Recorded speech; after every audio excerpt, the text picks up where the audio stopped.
نحمده ونصلي على رسوله الكريم أعوذ بالله من الشيطان الرجيم بسم الله الرحمن الرحيم رب اشرح لي صدري ويسر لي أمري واحلل عقدة من لساني يفقهوا قولي واجعل لي وزيرا من أهلي اللهم إني أسألك حبك وحب من يحبك وعمل الذي يبلغني حبك آمین ثم آمین۔ شرح کتاب التیمم۔ تیمم کا مطلب ہے قصد کرنا، قصد کرنا، ارادہ کرنا، نیت کرنا یا پلان کرنا، to plan to do something, کسی چیز کا ارادہ کر لینا، یہ ہے تیمم۔ شرعی طور پر تیمم کہتے ہیں ایک خاص عمل کو جو پاکی یا طہارت حاصل کرنے کے ارادے کے حوالے سے ایک شخص ارادہ کرتا ہے۔ عمل بہت تھوڑا ہے لیکن ارادہ زیادہ ہے، اس لیے اس کو تیمم کہا گیا۔ وضو میں، غسل میں صرف ارادہ نہیں، ایک طویل اور ایک ضابطے والا عمل بھی ہے، لیکن تیمم میں بنیادی طور پر ارادہ ہے اور عمل بڑا مختصر ہے پاکی اور طہارت حاصل کرنے کے لیے۔ تو گویا اگر اسپیسیفائڈ فارم میں تیمم کی شرعی اصطلاح کی ڈیفینیشن بتائی جائے تو تیمم اس عمل کو کہتے ہیں شرعی طور پر کہ جب ایک شخص جس کو وضو یا غسل کی حاجت ہو اسے پانی یا پاک پانی میسر نہ ہو اور یا پاک پانی یا پانی کا استعمال مضر ہو، یعنی نقصان دہ ہو۔ ایک شخص جب اسے غسل یا وضو کی حاجت ہو، پانی یا پاک پانی میسر نہ ہو یا پانی کا استعمال مضر ہو، تو جو ارادہ اور مختصر عمل وہ پاکی اور طہارت کے لیے اپنائے گا اس کو تیمم کہا جاتا ہے۔ یہ عمل بہت ہی مختصر ہے لیکن بنیادی طور پر وہ نیت اور ارادہ جس کے ساتھ وہ کرتا ہے یہی وہ پکا ارادہ ہے۔ بنیادی احکامات اور حدود اور آداب تیمم کے حوالے سے دیکھ لیجئے۔ تیمم کن کن حالتوں میں کیا جا سکتا ہے؟ سب سے پہلے اگر پانی میسر نہیں، کوئی ایسی سچویشن آپ سفر میں ہے، کوئی ایسا کرائسس ہے، کوئی ایسی کلیمٹی کراپ اپ ہو گئی کہ پانی میسر ہی نہیں۔ آج کل کے زمانے میں تو لائٹ جاتی ہے اور چلی ہی جاتی ہیں اور پانی بھی اسی کے ساتھ ڈپینڈنٹ ہے، پانی میسر ہی نہیں، اور یا پانی ہے لیکن وہ پانی پاک نہیں، کیونکہ وضو کے لیے، غسل کے لیے کون سے پانی کا ہونا ضروری ہے؟ پاک پانی کا ہونا ضروری ہے۔ تو یا تو پانی ہی میسر نہیں اور یا پاک پانی میسر نہیں، اور پھر یا یہ حالت میسر نہیں کہ پانی استعمال کیا جا سکتا ہے، یعنی پانی کا استعمال ضرر رساں ہے، مضر ہے جسم کے لیے یا صحت کے لیے، تو ایسی حالت بھی وہ حالت ہے جہاں تیمم کیا جا سکتا ہے۔ یہ کون سی حالتیں ہوں گی؟ مثلا ایک شخص کو سکن کی یا کھال کی کوئی پرابلم ہے، جسم کے اوپر کوئی زخم ہے، کوئی بہت گہری چوٹ یا زخم وغیرہ لگ گیا جس کے گیلے ہونے، جس کے تر ہونے، غسل سے یا وضو سے تر ہونے سے امکان ہے کہ وہ بگڑ جائے گا۔ واقعہ بھی آتا ہے نا نبی صلی اللہ علیہ وسلم کی حیات طیبہ، ایک شخص کو اس کے سر میں بہت گہرا زخم تھا اور وہ زخم خراب بھی ہو چکا تھا، اور سوتے کی حالت میں اس کو احتلام ہو گیا، گویا غسل کی حاجت تھی۔ اس نے ارد گرد لوگوں سے، صحابہ کرام سے سوال کیا کہ احتلام کے لیے غسل سے کوئی چھوٹ ہے کہ میرے سر پر زخم ہے اور اگر میں نے اس کو پانی سے تر کیا، میں نے غسل کیا تو وہ زخم بگڑ جائے گا؟ جن سے دریافت کیا گیا انہوں نے منع کر دیا لاعلمی کی بنیاد پر۔ یاد رکھیے گا یہ بات میں بہت دفعہ بتاتی ہوں کہ دین کے احکامات وہی بتایا کریں جن کا علم ہے، جس کا علم نہیں امام ابو حنیفہ نے کہہ دیا تھا لا ادری، مجھے نہیں پتا، تو اپنے لا علمی کا اعتراف کر لیا کریں. اب میں آپ کو بتاؤں بس اوقات وہ لا علمی کا اعتراف ہمیں علم کی طرف لے جاتا ہے. جب کنفیشن اور ایکسیپٹنس نہیں ہوتی تو وہ ندامت اور شرمندگی بھی نہیں آتی، اور جب اپنی علم کی کمی کا احساس نہیں ہوتا تب علم کے حصول کے لیے بھی انسان کے قدم ذرا سستی سے اٹھتے ہیں. تو ہر وہ مسئلہ جو آپ کے سالڈ علم میں ہے اور جس علم کے پیچھے آپ کے پاس قرآن اور حدیث کی سند ہے وہ بات تو بتائیے، لیکن جس کے حوالے سے آپ کے پاس واضح سند موجود نہیں اس پر اپنی زبان مت کھولیے. کہیں بے جا تشدد، کہیں بے جا نرمی، کہیں دین کے احکامات کو تبدیل کرنے کا معاملہ کسی سے نہ ہو جائے. بہرکیف صحابہ کرام سے جب انہوں نے دریافت کیا تو انہوں نے کہا کہ ایسا معاملہ نہیں ہے، تم پر تو غسل واجب ہی واجب ہے، یعنی کوئی آپشن نہیں. اس شخص نے بہرحال غسل کیا، زخم اتنا بگڑ گیا کہ موت واقع ہو گئی. آپ صلی اللہ علیہ وسلم کو جب اس چیز کا پتہ چلا تو آپ نے اس کو سخت ناپسند فرمایا. اور آپ نے یہ بھی تاکید فرمائی کہ اگر کسی چیز کا علم نہ ہو تو بتانے سے پہلے پوچھ لیا کرو. اور یہ ہر قرآن کے طالب علم اور معلم کے لیے بہترین طریقہ کار ہے. گویا اگر زخم کوئی ایسا ہے کہ اس کے وضو یا غسل سے بگڑ جانے کا امکان، کوئی زخم ہے، کوئی چوٹ ہے، کوئی پھوڑے وغیرہ ہیں، کوئی ایگزماز ہیں، یا بعض قسم کی کچھ اسکن کی انفیکشن جیسے فنگل انفیکشنز ہوتے ہیں، ناخنوں کی فنگل انفیکشنز ہو جاتی ہیں، پاؤں کے درمیان وہ انگلیاں وغیرہ گل جاتی ہیں، تو یہ فنگل انفیکشنز یا ایگزماز یا کوئی ایسی اسکن کی پرابلم جس کا یا برنز، ایک مریض جل گیا ہے، ایک شخص کی بات وہ بہت سا علاقہ حصہ جل گیا ہے. اب ظاہر ہے جلے والے علاقے کے اوپر اگر پانی لگے گا تو کیا ہوگا؟ بہت بدترین شکل میں بگڑ جائے گا. تو یہ تمام سکن کی اور کھال کی وہ کنڈیشن جن کے پانی کے لگ جانے سے بگڑنے کا امکان ہے، یہ چھوٹ ہے، یہ لچک ہے تیمم کے لیے، وہ غسل ہے یا وضو ہے. اسی طرح بس اوقات کوئی ہڈی یا فریکچر وغیرہ، اس میں بہت ایکسٹینسو سا پلستر اور پلاسٹک کیسنگ لگ جاتی ہے، اس پر کیا ہے، اس کو دھویا جا ہی نہیں سکتا، تو ایسی حالتوں میں بھی تیمم ہوگا. بس اوقات ایک مریض ہے جس کا آپریشن ہو گیا، بیڈ ریڈن ہے، اٹھ نہیں سکتا، اور اگر اٹھ بھی سکتا ہے، چل پھر بھی سکتا ہے، تو غسل کرنے سے کیا ہے، اس کے ٹانکے خراب ہونے کا امکان ہے، انفیکشن کا امکان ہے. تو ایسی حالتوں میں بھی کیا ہے، ایسی حالتوں میں بھی تیمم کی اجازت موجود ہے. اور یہاں آپ دیکھیں کہ ہمارا دین بہت ہی ایکسٹینسو پیمانے پر احکامات دیتا ہے نا. آپ دیکھیں کہ ایک شخص پہلے بہت بوڑھا ہے، بہت ہی کمزور ہے، یا ریپیٹڈ بیماریوں کی وجہ سے بہت ہی ڈیبلیٹیٹڈ اور بہت ہی بار بار اس کے اوپر انفیکشن کا چانس ہے. مثلا آپ دیکھیں کہ ایک شخص ہے، وہ سردیوں کے موسم میں اس نے ٹھنڈے پانی سے وضو کیا تھا اور اس کو نمونیا ہو گیا. اب پھر ٹھنڈا پانی ہی میسر ہے، امکان ہے کہ پھر ٹھنڈا پانی استعمال کرے گا، غسل کرے گا یا وضو کرے گا تو نمونیا کا مزید بگڑنے کا امکان ہے. ایسے شخص کے لیے تیمم کی اجازت موجود ہے. کوئی بھی بیماری جس کے بڑھ جانے اور جس کے ضرر کے بڑھ جانے کا امکان ہو، یا وہ کچھ مریض جو بالکل فالج کی حالت میں ہیں اور ان کی عیادت کرنے والوں کے لیے 5 دفعہ ان کو وضو کرانا ممکن ہی نہیں ہے، وہ ہل نہیں سکتے، اٹھ نہیں سکتے، بیٹھ نہیں سکتے، حرکت نہیں کر سکتے، تو ایسی حالتوں میں تیمم کی لچک میسر ہے. حتی الامکان کوشش وضو اور غسل ہی کی ہونی چاہیے، لیکن اگر وہ چیز نہ ہو پائے تو پھر تیمم کی سہولت میسر ہے. آپ دیکھیں کہ ایک فالج والا شخص ہے، وہ صرف ہاتھ کی کچھ حرکت کر سکتا ہے اور اس وقت اس کے پاس کوئی عیادت کرنے والا نہیں اور نماز کا وقت ہے، تو وہ کیا کرے گا؟ وہ تو خود غسل نہیں کر سکتا، اب بے وضو نہیں پڑے گا، لیکن تیمم کر لے گا. بات سمجھ میں آ رہی ہے نا؟ تو یہ وہ کچھ حالتیں اور کچھ چھوٹ کی کنڈیشنز ہیں جب تیمم کیا جا سکتا ہے. تیمم کن کن حالتوں کے لیے ہوگا؟ ہر وہ حالت جو نواقص الوضو ہے. ہم نے نواقص الوضو کی ایک بہت طویل فہرست دیکھی تھی. رفع حاجت، بول و براز کا ہونا، غوث و کنار کا کرنا، بہت ایک لمبی طویل فہرست ہم نے نواقص الوضو کی پڑھی کتاب الوضو میں.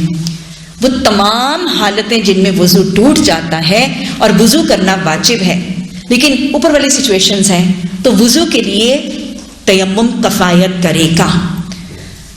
لیکن یہ بات پلے سے باندھ لیجئے کہ تیمم صرف وضو ہی کے لیے نہیں، غسل کے وجوب کے لیے بھی کفایت کرے گا۔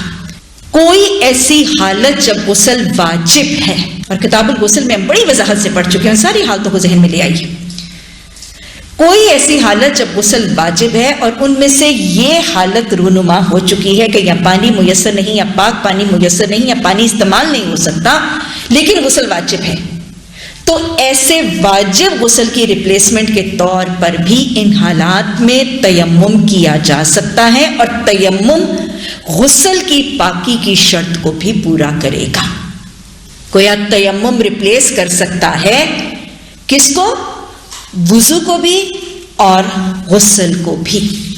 اللہ سبحانہ تعالیٰ نے بڑے وضاحت سے قرآن میں فرمایا فَلَمْ تَجِدُوا مَاءً فَتَيَمَّمُوا صَعِيدًا طَيِّبًا فَامْسَحُوا بِوُجُوهِكُمْ وَأَيْدِيَكُمْ مِنْهُ۔ اللہ سبحانہ تعالیٰ نے واضح طور پر قرآن میں ایک سے زائد مقام پر تیمم کی شرط، لچک، طریقہ اور انداز سکھا دیا۔ یہ قرآن سے وضع کیا گیا۔ اگلی بات، تیمم کس کے ساتھ ہوگا؟ قرآن کی آیت ابھی آپ نے سنی، صعیداً طیباً، پاک مٹی، اور خشک مٹی پاک ہے، پاک مٹی۔ آگے آپ جا کے واقعہ پڑھیں گے۔ تیمم سے وہ واقعہ آتے ہیں نا کہ ایک صحابی نبی صلی اللہ علیہ وسلم کے احتلام ہوا، آپ نماز کے لیے کھڑے ہوئے، انہوں نے باجماعت نماز دیکھی، غسل کی حاجت تھی، چونکہ احتلام تو غسل کی حاجت تھی، اور پانی نہیں ملا تو انہوں نے کیا کیا؟ زمین میں لوٹنا شروع کر دیا۔ آپ صلی اللہ علیہ وسلم نے نماز سے سلام پھیرنے کے بعد پوچھا کہ یہ زمین میں لوٹنا کیا تھا؟ تو انہوں نے بتایا کہ احتلام تو اور غسل کی حاجت تھی۔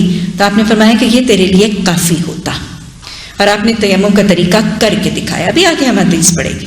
آپ صلی اللہ علیہ وسلم نے مٹی پر ہاتھ پھیرا، اس کو پھونک ماری اپنے ہاتھ کو، اور پھر اپنے چہرے کو ملا۔ حدیث میں اس واقعے میں آپ نے پہلے ہاتھ اور پھر چہرہ، لیکن قرآن کی آیات میں پہلے چہرہ اور پھر ہاتھ کی ترتیب موجود ہے۔ دونوں طریقے کیے جا سکتے ہیں۔ گویا تیمم کس سے کیا جائے گا؟ خشک مٹی۔ خشک مٹی، مٹی doesn't actually have to be مٹی، ڈسٹ اور غبار بھی ہو سکتا ہے۔ جیسے اگر زمین پر ہاتھ پھیرا جائے گا، دیوار پر ہاتھ پھیرا جائے گا، تو اس کے اوپر بھی گرد و غبار کا امکان نہیں، یقینی طور پر ہے۔ تو زمین پر ہاتھ پھیرنا وہ بھی تیمم کے لیے کیا جا سکتا ہے۔ اس کے علاوہ کوئی مٹی کا برتن، پکی ہوئی مٹی کا برتن بھی استعمال کیا جا سکتا ہے۔ اور اگر فقہی مسئلہ دیکھیں تو ہمیں فقہ کے حوالے سے یہ بات پتہ چلتی ہے کہ تیمم اور کن چیزوں کے ساتھ ہو سکتا ہے۔ ہر وہ چیز جو جلائے جانے پر راکھ نہ بن جائے، ہر وہ چیز جو جلائے جانے پر جل کر راکھ نہ بن جائے یا جلائے جانے پر پگھل نہ جائے، ہر اس چیز کے ساتھ تیمم کیا جا سکتا ہے۔ اب اگر آپ فہرست بنا لیں، جلانے پر کون کون سی چیزیں جل کر راکھ ہو جاتی ہیں؟ کاغذ، گتا، لکڑی، کپڑا، اون، یہ سب چیزیں کیا کرتی ہیں؟ جل جاتی ہیں نا۔ لکڑیاں، لکڑی سے بنی ہوئی چیزیں، کانے ہیں، لکڑی ہے، لکڑی سے بنی ہوئی چیزیں ہیں، کپڑا، اون، روئی، کاغذ، گتا، یہ سب چیزیں کیا ہیں؟ یہ جل کر راکھ ہو جاتی ہیں۔ کوئلہ وغیرہ یہ سب جل کر راکھ ہو جاتے ہیں۔ اسی طرح پگھلنے والی چیزیں، نائلون، پلاسٹک، پولی ایسٹرز، اور پھر بہت ہائی ٹیمپریچر پر آپ کو پتہ ہے شیشہ بھی میلٹ ہو جاتا ہے نا، فرنیسز وغیرہ میں شیشہ بھی میلٹ ہوتا ہے، اور پھر لوہا بھی تو پگھل جاتا ہے۔ بہت ہائی ٹیمپریچر میں بہت زیادہ بڑا اگر ایندھن جلایا جائے تو پھر میلٹ کرتا ہے، لیکن میلٹ تو ہوتا ہے نا، لہٰذا اس کی سیپ تو یہی ہوئی۔ تو یہ ساری لوہے کی بنی ہوئی چیزیں، پلاسٹک کی بنی ہوئی چیزیں، شیشے کی بنی ہوئی چیزیں، ان سب سے بھی تیمم نہیں ہو سکتا۔ اوپر والی فہرست والی چیزوں سے بھی نہیں ہوگا اور ان چیزوں سے بھی نہیں ہوگا۔ اب کون سی چیزیں ہیں جو نہ جل کر راکھ ہوتی ہیں اور نہ پگھلتی ہیں؟ مٹی، ریت، پتھر،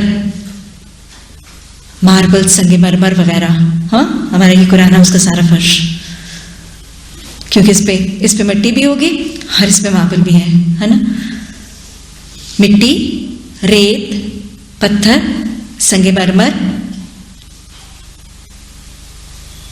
مٹی سے بنے ہوئے برتن, پورسلین کے بنے ہوئے برتن, سیمنٹ, بجری, چونا, یہ سب چیزیں نہ پگھلتی ہیں اور نہ ہی راکھ ہوتی ہیں. تو لہٰذا جس شخص کو بار بار تیمم کی حاجت ہو, کوئی مریض ہے یا کوئی شخص جو لمبی ایسی فلائٹ پر جا رہا ہے کہ وہاں شاید پانی میسر نہ ہوگا, تو پھر کوئی مٹی کا چھوٹا سا پیالہ رکھ لیجئے یا ماربل کا کوئی چھوٹا سا کوئی ڈیکوریشن پیس یا کیوریو اپنے پاس رکھ لیجئے. یہ پریکٹیکل پوائنٹ. یا ایک چینی کی پیالی اپنے پاس رکھ لیجئے. پورسلین کے برتن, شیشے کے نہیں, پورسلین کے برتن جو ہیں وہ استعمال ہو سکتے ہیں. یا پورسلین کا چھوٹا سا کوئی کیوریو, کوئی ڈیکوریشن کا پیس جو ہے وہ بھی استعمال ہو سکتا ہے. تو لہٰذا یہ اس پر ہاتھ لگایا جائے گا, ملنے کے بعد اس کے ساتھ مسح کرنے کے بعد چہرے اور ہاتھ کا مسح کر لیا جائے گا. طریقہ کیا ہوگا پھر دوہرا لیجئے وہ تمام چیزیں جن کے ساتھ, لیکن بہترین کیا ہوگا, کیونکہ قرآن نے صعیداً طیباً کہا ہے تو پاکیزہ مٹی ہی بہترین ہوگی. یہ چیزیں بھی یوز کی جا سکتی ہیں انوویشن کے طور پر اگر کچھ اور اویلیبل نہ ہو, پریکٹیکلٹی کو سامنے رکھتے ہوئے, لیکن بہترین یہی ہوگا کہ پاک مٹی ہی استعمال کی جائے. اینٹ وغیرہ بھی استعمال کی جا سکتی ہے, کنگر, اینٹ, پتھر, یہ سب چیزیں استعمال ہو سکتی ہیں. اس پر ہاتھ لگایا جائے گا. اگر لوز مڈ وغیرہ ہے تو اس کو پھونک مارا جائے گا. قرآن میں فَامْسَحُوا بِوُجُوهَكُمْ وَأَيْدِيكُمْ, قرآن میں یہ ہے کہ پہلے چہرہ اور پھر اس کے بعد ہاتھ, لیکن کچھ حدیث کے واقعات میں پہلے آپ صلی اللہ علیہ وسلم نے ہاتھوں پر مسح کیا اور پھر چہرے پر.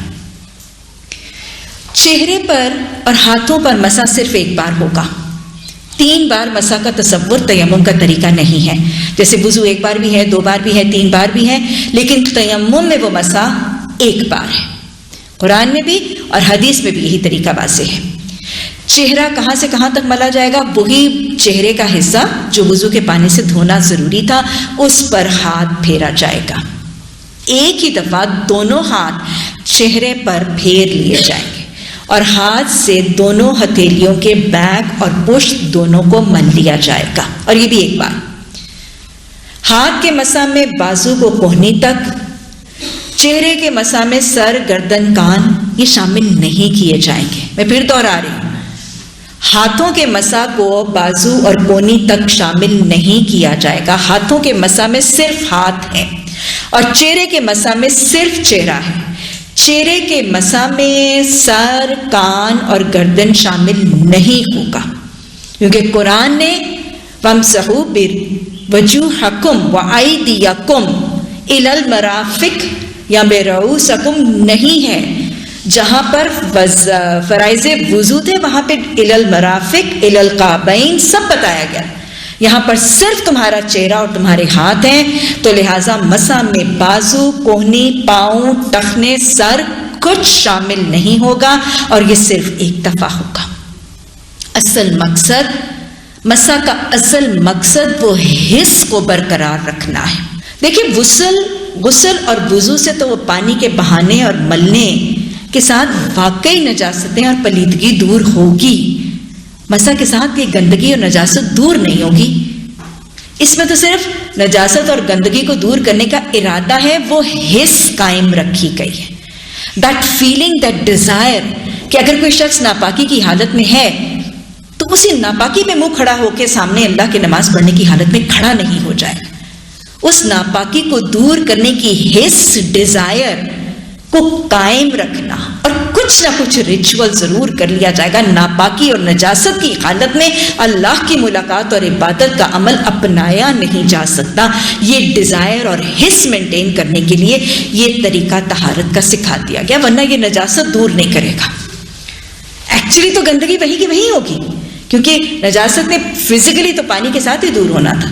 تو لہٰذا صرف حس جو کہ مینٹین ہونی ہے تو صرف ہاتھوں کا ملنا اور چہرے کا منیمل سا ایفرٹ کافی ہے. یہ دل کی حالت ہے, یہ ذہن کی سچویشن ہے جو ارائز کی جا رہی ہے تاکہ تربیت رہے. تیمم کی میعاد کتنی ہوگی؟ جب تک عذر موجود رہے گا.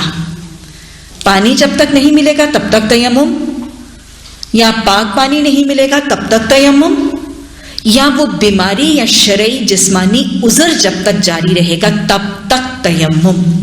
جو ہی وہ عذر ختم ہو جائے گا یا وہ عذر جاتا رہے گا یا وہ عذر فوت ہو جائے گا تو پھر فوراً وضو یا غسل کا عمل اپنایا جائے گا۔